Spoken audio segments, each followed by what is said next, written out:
wide right, and the Buffalo Bills lose in the divisional round, and they are out of the playoff contention run.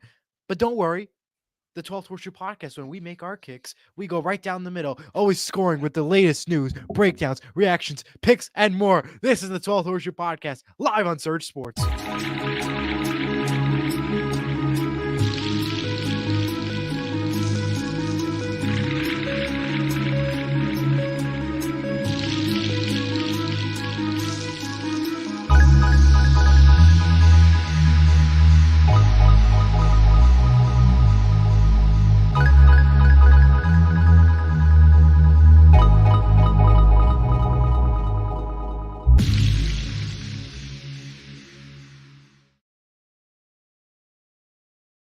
Happy championship weekend and welcome to the 12th Horseshoe podcast on Surge Sports alongside Jack Rizzo. I am Elijah Weintraub and welcome for a fun-filled show. We have a lot to break down and talk about in this hour. We have the divisional round breakdown. We are going to break down all four games. We have the latest coaching news as well as the latest news in the NFL. Plus, we make our conference championship picks all in less than an hour right here on the 12th Horseshoe podcast as we get set for what is supposed to be an epic championship weekend. But first, Jack Rizzo, how are you doing today?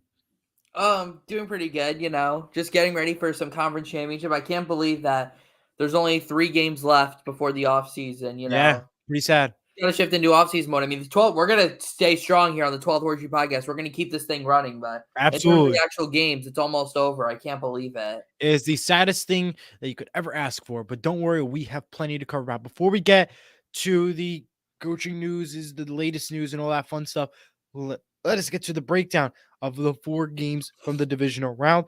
We'll start off with the first game, the Ravens over the Texans 34-10. The Ravens kept it close in the first half. They were tied at 10 at one point, but then the Ravens took the lead after securing a victory against the Houston Texans. The Houston Texans fell apart at the end. They played very sloppy. To my opinion, was one of the sloppiest games that we've seen from the Texans all season.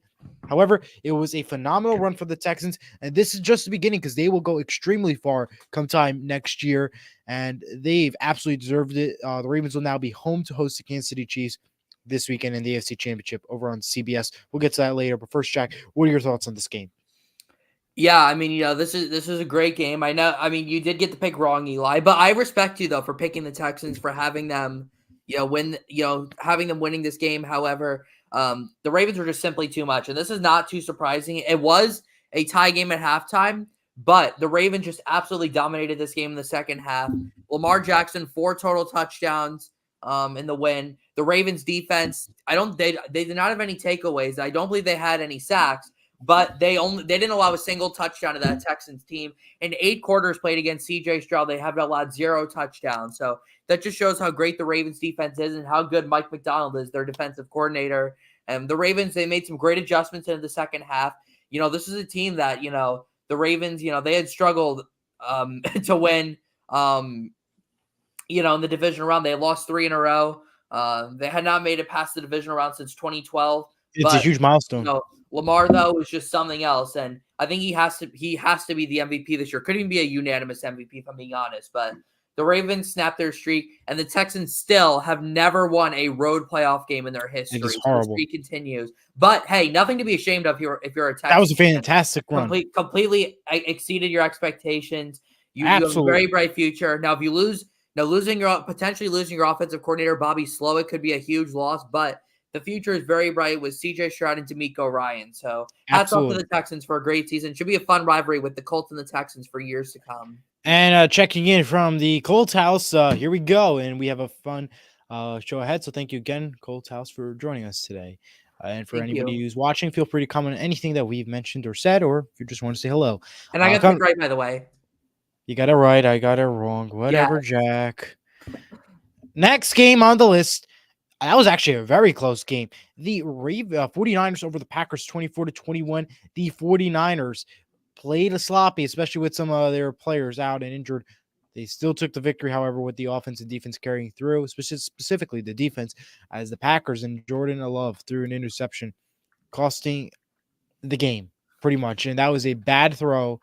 And not there for the Packers at all. Fortunately, they lose the game to the 49ers. Would have been a huge upset if that did happen 49ers, congrats to them. They'll be home to host the Detroit Lions this Sunday at 6:30 on Fox. We'll get to those games, as you mentioned, a little bit later on.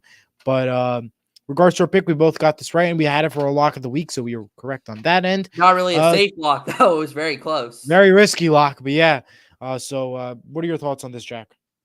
Game. Yeah, I mean this really does hurt for Green Bay. I know this really hurts, but similar to the Texans, really nothing to be ashamed of here for Green Bay. I mean, they were just a few plays away from making it to the NFC Championship game, just a year after losing their future Hall of Fame quarterback Aaron Rodgers. But let me tell you, man, Jordan Love is something else, and he is going to be very good for a long time. And the Packers stayed competitive, and they're going to take that into the next season. Also, we shall mention that the Packers, following this game, fired their defensive coordinator, Joe Barry. I think it's a pretty good move. The Packers defense really struggled all year. It was really Jordan Love in that offense that was really the key component of the Packers' success. So we'll see the Packers bring in. Brandon Staley's a name that's been thrown out there. A couple of other names out there. Maybe Leslie Frazier will come and be their defensive coordinator. There's some good names out there, though, for the Packers to hire, but certainly a tough end of the season. But, as for the 49ers, well, they have not had a comeback win in several years. We know how good they've been, but they've always played in front. They actually had to come back this time. And, well, Brock Purdy certainly had a rough game, but he made it count when it mattered most. Made some incredible throws. Chris Conley, name I haven't heard since like 2020, made a big catch on the final drive. Christian McCaffrey, if Lamar Jackson's not the MVP, Christian McCaffrey absolutely MVP votes. He's not a quarterback, but he is that good.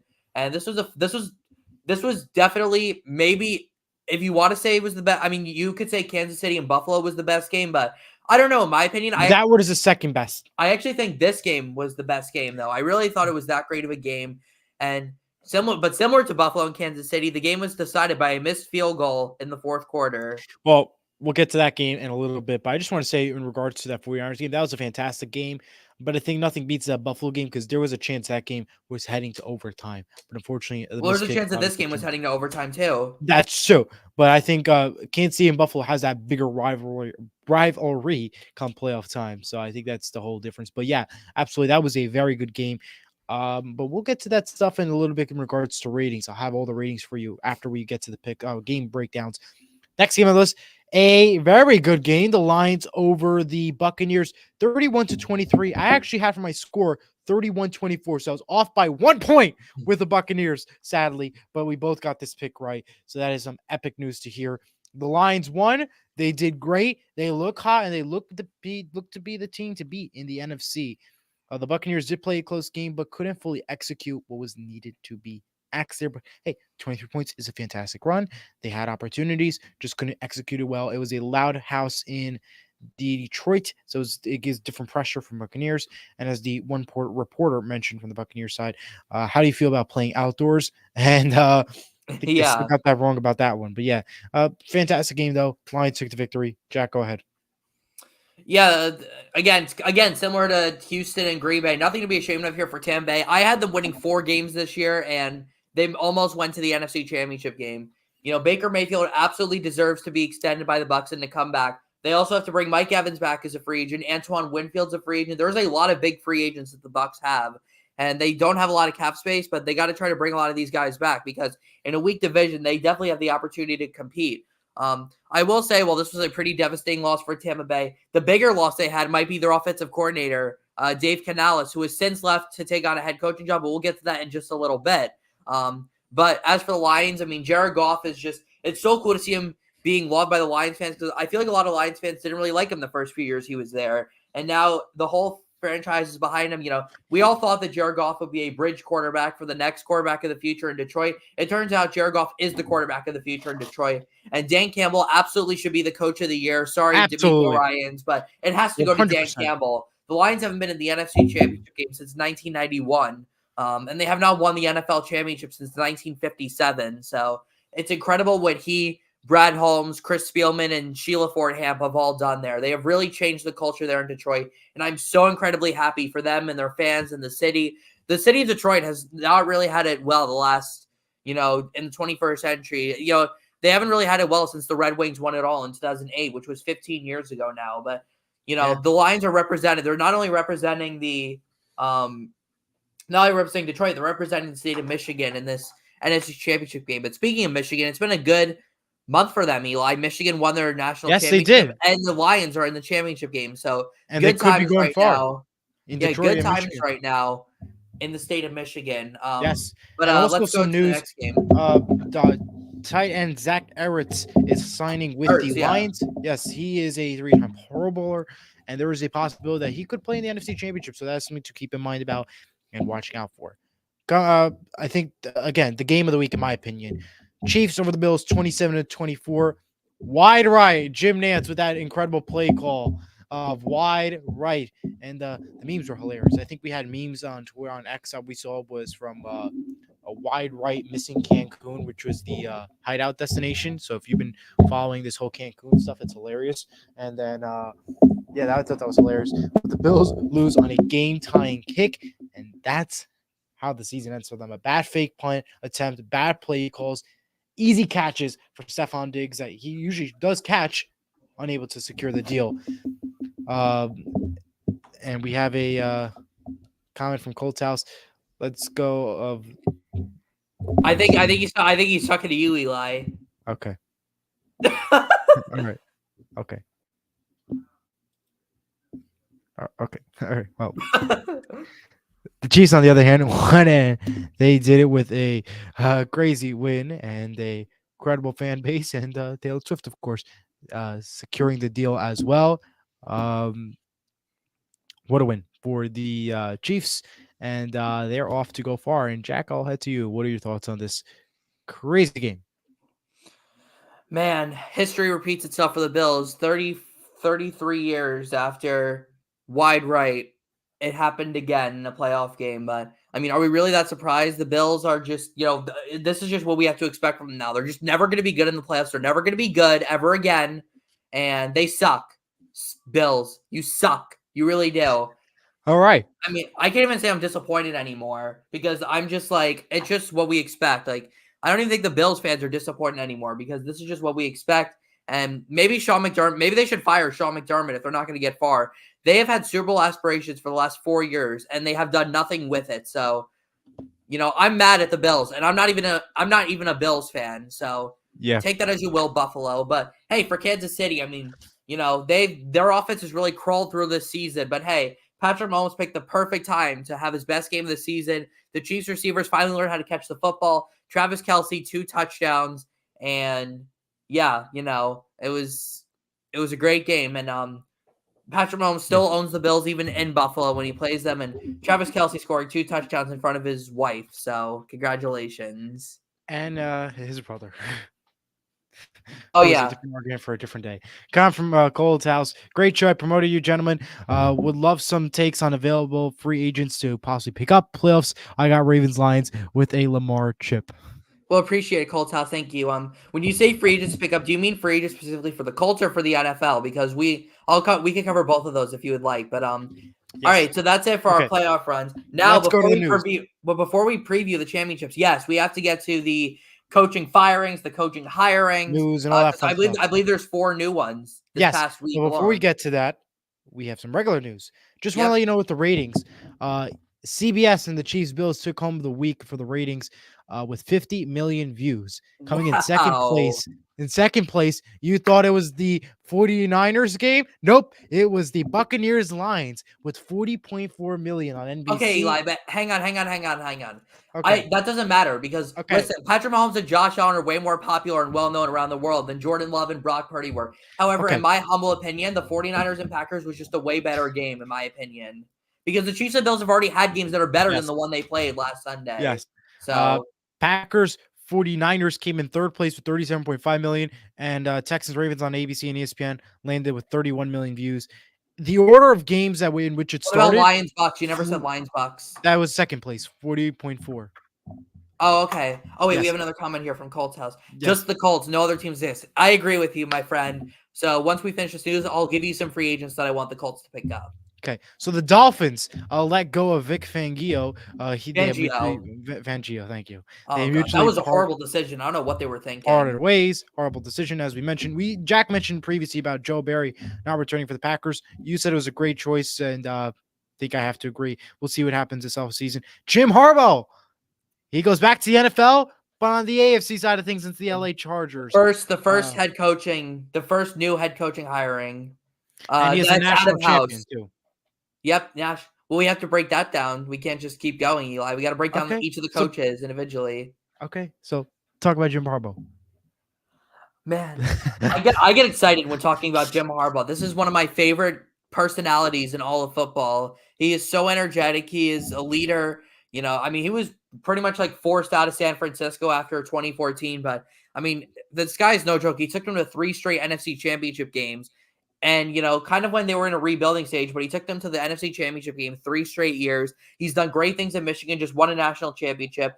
And I think it's really smart of him to leave now before all this more of these allegations come out. So now he's done with Michigan. But I am really excited though for the Chargers and for Jim Harbaugh. I'm really excited for the Chargers fans. Well, the 7 of them that exist. And for Jim Harbaugh to lead this Don't team. forget the crazy lady. This team has been Marion Doe. Yeah, this team that has been held back for so many years by coaching and management. They've got Jim Harbaugh now, and well, I wouldn't be surprised if the Chargers go to the playoffs this year. I can't wait to see what he does with Justin Herbert. I can't wait to see what he does with the rest of this team. And be excited, Chargers fans. Your future is bright. And Jim Harbaugh was, in my opinion, the best head coach on this current market, even better than Belichick or Vrabel. Yes, 100% agree. But congratulations 100%. to the Chargers. They land Jim Harbaugh on a 6-year contract. So congratulations to Jim Harbaugh. And let's go to the next head coaching hiring. Titans hire Bengals offensive coordinator Brian Callahan. That is a big move. Smart choice for the Titans. They have a great chance next year of absolutely going far with that kind of a head coach. And for going from offensive coordinator to a head coaching job, Bengals could be in some trouble in the offensive coordinator's situation. And especially because, well, without Joe Burrow, the Bengals teams was never the same. And when it comes time when after he got hurt. So once he is back, it'll be, back to the normal basis, but with a different guy in command. But what are your thoughts about this Brian Callahan taking over the helm of the Titans? I really like this hire for Tennessee. They needed an offensive mind to be able to develop Will Levis. They got to build a line around him. They got to get him some more weapons, but with the right coach, which I think Callahan can be, Levis has the potential to be one of the more underrated quarterbacks in the NFL.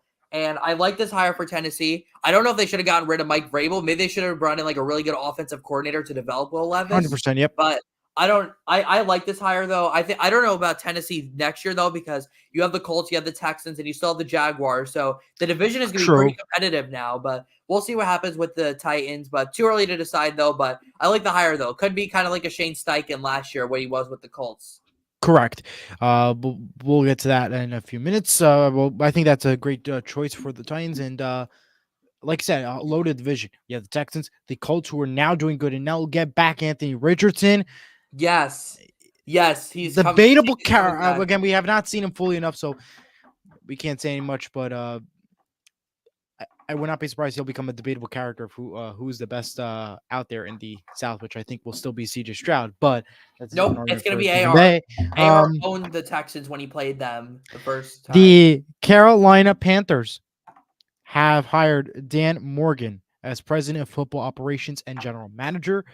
And speaking of other news, the Panthers also hired offensive coordinator from the Buccaneers, Dave Canales, as their new head coach. So 2 people willingly accepted the job to work in Carolina. So let's give these guys a big round of applause, because fantastic choice. Because why would you have so many other teams that chose Carolina to work with? So that should be fun. What are your thoughts on this? Because I mean, honestly, I agree with you, because I don't know. It feels like it just feels like nobody really wanted to work for that organization. There were so many other better candidates out there, in my opinion. But I mean, hey, I like what Dave Canales has done, though. He helped turn around. You might not know it, Eli, but he was in Seattle the year that he turned around Geno Smith last year. And then he comes to Tampa Bay and turns around Baker Mayfield. So hopefully he can get Bryce Young moving in the right direction. Now the Panthers still have a lot of work to do, but I think Dave Canales can be a pretty good hire. He seems like a pretty energetic guy. I've listened to some of his interviews, and he was definitely a big reason why Tampa Bay had the season they did last year. So I like the hire, but I think they could have done. I mean, it's a little surprising because this was really the only team that was interested in interviewing Dave Canales, and he actually ended up getting the job over many other candidates that a Top lot of people candidates, probably yes. say were better than him. But congratulations to him, and I can't wait to see what he's going to do with Bryce Young, and hopefully he can turn him into the quarterback that we all expect him to be. Next on the list, Jaguars hire former Falcons defensive coordinator Ryan Nelson as their new defensive coordinator. I Decent love this choice, hire. but yeah, I no, it's not just these choices. I love this hire for Jacksonville. He was a top. The Falcons. You probably don't know this, Eli, but the Falcons had a top 10 defense in the NFL they last did. year, Yes, and they went 7-10, so you wouldn't expect that. But really, it was Arthur Smith's usage of his weapons on offense that cost them a playoff spot. So congratulations to the Jacksonville Jaguars. This is an excellent hire. He could honestly be the most sneaky assistant coach hire of this offseason. absolutely. Next up, former Seahawks offensive coordinator Shane Waldron is heading to the Bears as their new offensive coordinator, and I think that's a good pickup for the Bears because when it comes to the offensive side of things, it wasn't bad this year. I mean, could have been worse, but it did its job. So interesting decision, and I think Bears are going to be lucky to have him. I think, and so considering what he's done in Seattle, I think it's a pretty decent choice. But Jack, what are your thoughts on that? I'm sorry, I was oh, Shane Waldron, that's right. Yeah, Yes. I just got some new. I was just looking about because we forgot to mention that Vic Fangio is the new defensive coordinator of the Philadelphia Eagles. Okay. Yeah, they hired him yesterday, so very quick hire, which is a great hire for the Eagles. But yeah, the Seahawks offense was a little hot and cold last year. I mean, he has to be better than Luke Getsy was, but we'll see how everything goes. I mean, it's Yep. too early to call, but it could be a decent hire, but also could be a horrible hire. But we'll see Yeah. what happens with I don't know. I just don't really expect the Bears to do anything under Matt Eberflus. So I think he's going to get fired. So, but we'll see what happens. Absolutely. Final coaching change that we have here is the Falcons are expected to have hired Raheem Morris as their new head coach. Not Belichick, and he was from the Rams originally. So interesting choice. And Falcons are now. I was honest. I thought they would get Belichick, but they changed their mind, and let's see if this pays off come time next year. I mean, they have a decent team. They just need some changes. But what are your thoughts on this, Jack?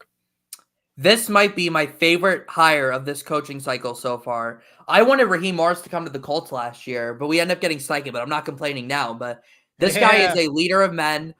He has worked with on both sides of the ball before. The players love him. And he has done so many great things with that Rams team, won them a Super Bowl. And I just love Raheem Morris. And I am so excited that he's getting another head coaching opportunity. He was the Falcons' interim coach in the COVID year when they fired Dan Quinn.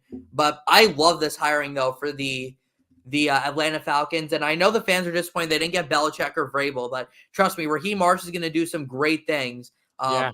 And with the Rams. And by the way, Eli, let's also mention that before we get to the championship game picks, the Raiders also hired former Chargers GM Tom Telesco as their new Yes. GM. That's a pretty good hire. I like it because I don't really think it was his fault. I mean, he built up a pretty good roster. He spent money in free agency, drafted pretty well, and I think it's going to be a good thing for the Raiders. And by the way, Colts House again, I wanted Ben. Oh my God, I really did want him as well, but he dropped out though pretty early last year. And then we And had, I it's think it's Bill. built to Seattle. I don't think I don't think so I really because think it's going after to be Dan considering the Quinn. Super Bowl, I don't think so. I think Vrabel. I still think it's going to be Dan Quinn just because of the Uh, connections he has there. But also it's let the me Commanders, by the way. Seahawks and I'm forgetting. Is it Patriots? Yeah, Patriots are still missing. No, no, no, Patriots Gerard died. Mayer. They hired Gerard Yeah, Mayer. no, yeah. It's just the Blanking. Seahawks and the Yeah, Commanders. Seahawks Commanders. Yeah. We'll see how they. So yeah, the vacancies are filling up pretty quickly. And by the way, Yes, let they me are. say, yes, I wanted Raheem Morris for the Colts, but before that, well, my number one choice was Jim Harbaugh because of course he was a former quarterback for the Colts, and you know how much I love Jim Harbaugh. So I was really hoping he would come to the Colts, and then it was Raheem Morris, and then it was Ben Johnson, then it was Raheem Yes. Morris, and then eventually we got Shane Steichen. But Yes, hey, indeed. Shane Steichen's an awesome coach. I'm not complaining now, but No complaining either. One more thing before we get to the picks. The creator of the Bills logo, Phil Pissell, has died. For the Patriots. From the Patriots, he was born in 1926. He has died. R.I.P. This week. So Rest in peace. Of course, now let's get to our conference championship picks. Let us start with the AFC Championship happening at 3 p.m. over on CBS. It is the number 3 Chiefs taking on the number 1 Baltimore Ravens from from Baltimore, Maryland. I'm going to get the spread in just a second. The spread is Baltimore in favor by 4 here. I'm going to let you go first on this one, Jack. Who are you picking? I am taking the Baltimore Ravens to finally win with Lamar Jackson. This is their year. The Ravens win it 38-33 in a high-scoring game. The Chiefs might be missing several key players. Joe Thuney might not play. Willie Gay might not play. And Mark Andrews is coming back for the Ravens to play in this game. That is a huge addition to the Ravens, and it really makes their offense that much better. So give me the Ravens to win here. It's going to be a rainy day. It's rainy the whole day, and yes. kind of 45 degrees, so kind of a gross day. But yes, I think today to watch though, and I'm rooting for the Ravens. So I want to see the Ravens go and win and see if they can win their third Super Bowl. Three Super Bowls in just 25 years of existence is pretty freaking impressive. So hopefully the Ravens win. I want to see Lamar Jackson get that Super Bowl ring. I loved him when he was at Louisville. He was passed up by so many teams, finally fell at 32, and I love his story. So I cannot wait for this game, and I cannot wait to see the Ravens win that Super Bowl that they so much deserve. And if you look at the Ravens side, look at this game today, is the best weather in Baltimore right now with 50-degree weather. I think it's really going to get bad. Both these teams are known for playing in these type of conditions. The Chiefs played one of the coldest games in NFL history on the exclusive Peacock game, which, of course, none of us got to witness, but we heard about it on the social media platforms. But and Ravens, on the other hand, yeah, they played in cold weather last week, and it was kind of snowing. Not snowing, but it was like snow around and throughout the week where they practiced. So I think Baltimore and Kansas City are going to be used to these conditions, and I don't think it'll be a problem. However, the Baltimore Ravens, I think, are the team to beat. They have a lot ahead of them, and I'm going to take the Ravens 28-25 in a very close game in Baltimore, Maryland. And just one thing, real quick.